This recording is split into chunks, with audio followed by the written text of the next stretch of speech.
Pertama saya mau menyampaikan keras dan mengutuk Saudari Syahrini atas pernyataannya yang telah membandingkan dua agama. Karena agama tidak boleh diperbandingkan. Konsep ketuhanan yang diyakini dan diimani oleh orang Kristen tidak boleh dinilai oleh iman orang Islam. Karena itu akan bertabrakan. Itu tidak boleh. Bagi Islam yang saya tahu, agamamu adalah agamamu, agamaku adalah agamaku. Itulah yang ada. Tetapi apa yang dilakukan oleh Saudari Syahrini, Anda telah melakukan perbuatan yang berpotensi mengadu domba, memicu konflik antar dua umat beragama besar di Republik ini, yaitu Islam dan Kristen. Sekali lagi saya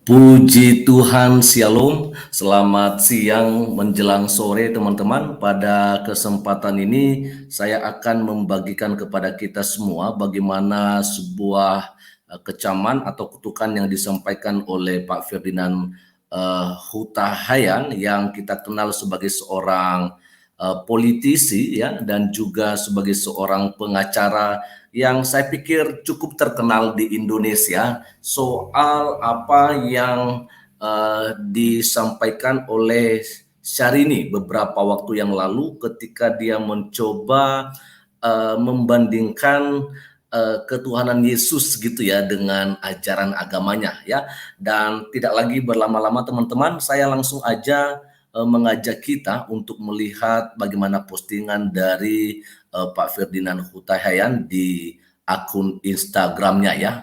Dan saya akan lihat saja dan kita lihat bersama pada kesempatan sore hari ini ya.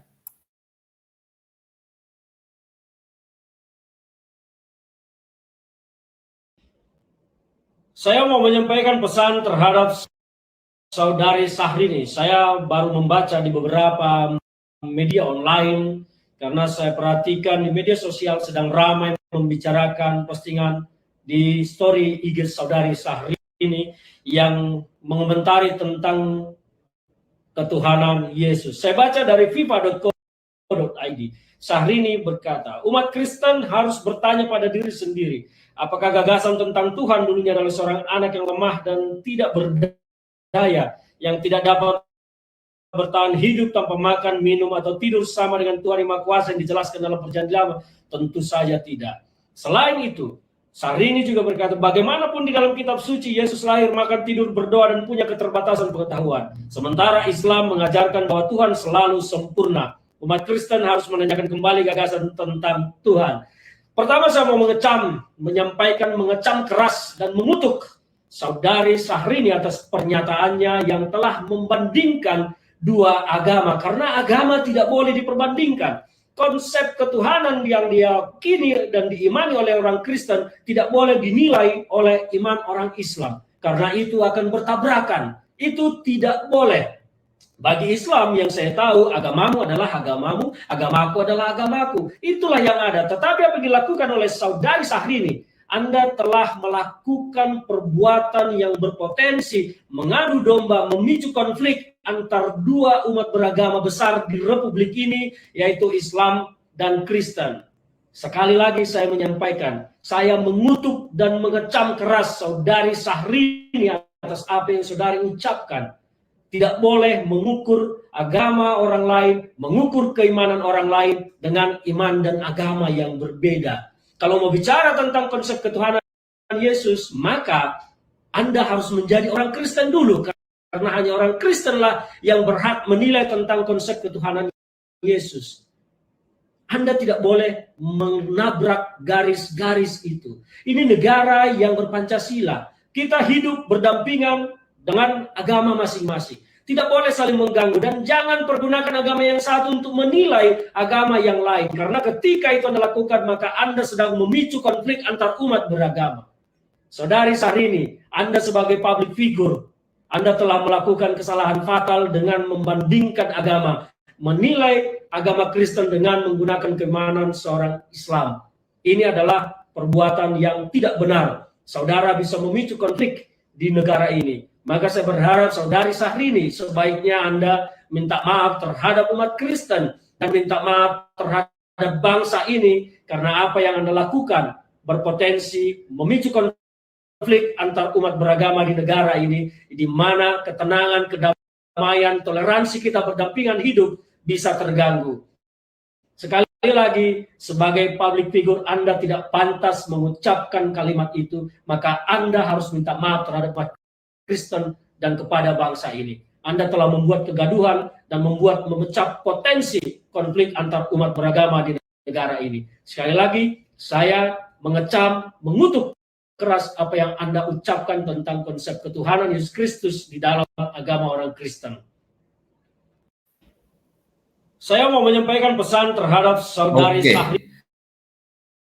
Ya, itu aja teman-teman ya, apa yang tadi disampaikan oleh Pak Ferdinand Huta Hayan ini, dan jelas apa yang dia sampaikan, beberapa hal yang dapat boleh saya sampaikan kepada kita pada kesempatan sore hari ini itu, yaitu bahwa apa yang dilakukan oleh Syahrini adalah sesuatu hal yang seharusnya tidak perlu dia lakukan ya, atau tidak perlu dia sampaikan, karena ini memang bisa memicu konflik agama di Indonesia yang kita cintai ini. Ini penting untuk kita ketahui bersama, karena memang hari-hari ini sebenarnya bukan hanya satu kali dua kali ya orang Kristen mengalami penghinaan dari saudara-saudara kita Muslim, walaupun memang tidak semuanya.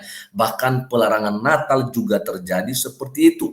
Tapi kita melihat bahwa ketika ya kita sebagai orang Kristen yang memang hari-hari ini kita hanya memilih diam saja, ya karena memang kita tahu bahwa sekalipun juga kita nantinya akan melapor ya, sepertinya memang sulit untuk ditanggapin.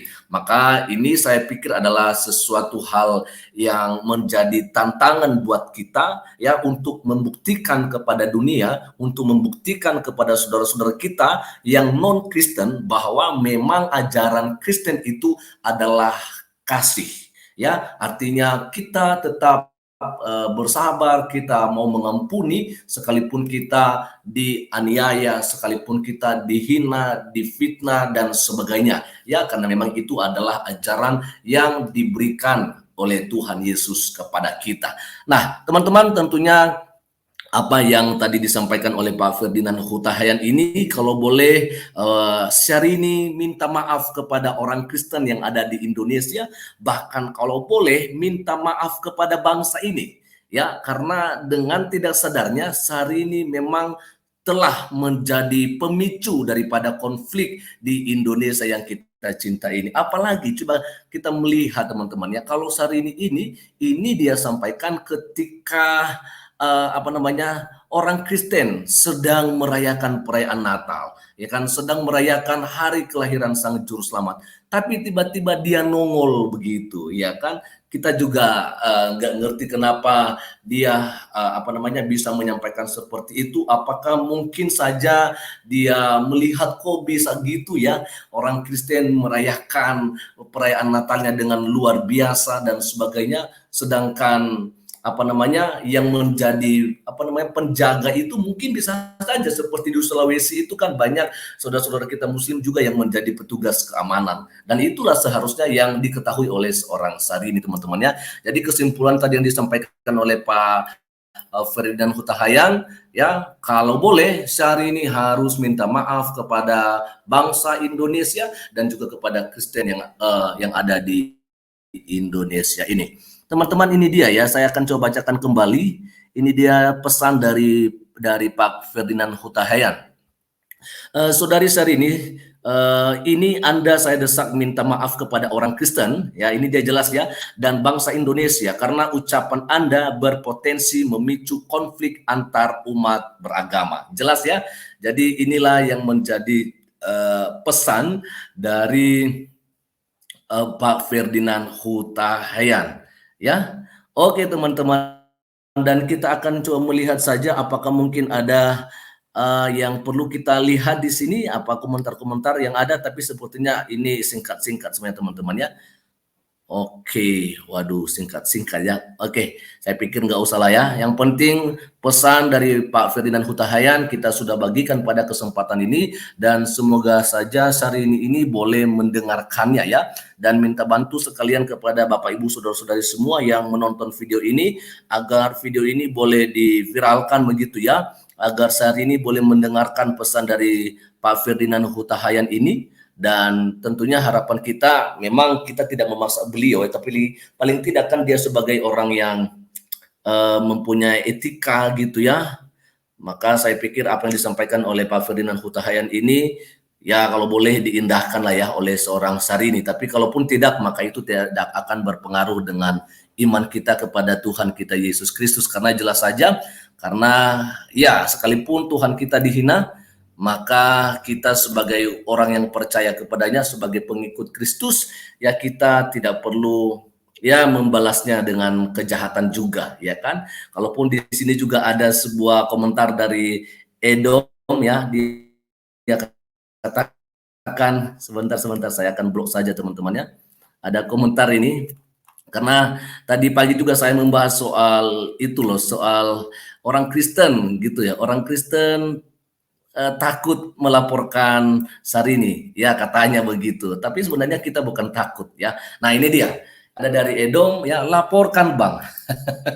Jadi saya pikir nggak perlu melapor ya, karena memang kami ya hanya berharap dan percaya kalau Tuhan tidak akan tutup mata dengan apa yang sedang dilakukan atau sudah dilakukan oleh seorang Syahrini, dan tentunya pembalasan itu bukan dari kami sebagai pengikut Kristus, tapi kami percaya kalau Tuhan akan membalas segala sesuatunya sesuai dengan apa yang dilakukan oleh manusia di dunia ini. Sebab itu teman-teman, mari bersabar saja tentunya, karena hal-hal yang seperti ini saya pikir tidak asing lagi buat kita, ini sudah sangat klasik di Indonesia ini.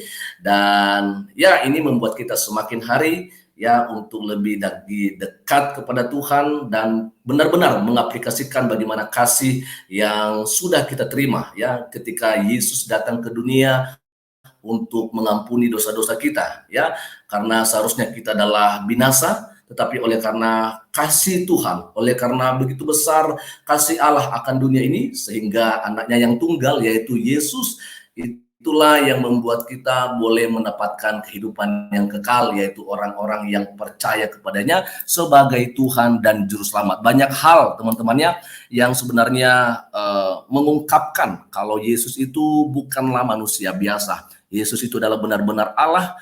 Bahkan pada hari kelahirannya saja disampaikan oleh malaikat kepada para gembala yang sedang menjaga kawanan mereka bahwa hari ini telah lahir bagimu Juru Selamat, Kristus Tuhan di kota Daud. Jadi yang lahir itu adalah Juru Selamat, dia Yesus, dan dia adalah Kristus yang mengurapi, dan dia adalah Allah, ya, Allah yang perkasa.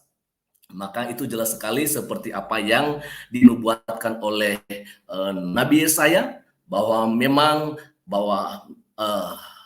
akan lahir seorang putra dan dia akan dinamakan sebagai penasihat ajaib, ya, Allah yang perkasa, Bapa yang kekal, dan Raja damai. Jadi kita tetap saja konsisten ya dengan apa yang dilakukan oleh Syahrini, bahwa kita tidak akan terpengaruh ya, iman kita tidak akan berkurang ketika dia melakukan penghinaan kepada Tuhan kita Yesus Kristus, tetapi malah membuat iman kita semakin kokoh kepadanya, semakin kuat, dan kita tidak akan terombang-ambingkan dengan apapun pencobaan, persoalan yang kita hadapi sebagai orang-orang yang percaya kepada Tuhan kita Yesus Kristus. Ya, sekian saja dulu untuk sore hari ini, dan Tuhan Yesus memberkati kita semua. Shalom.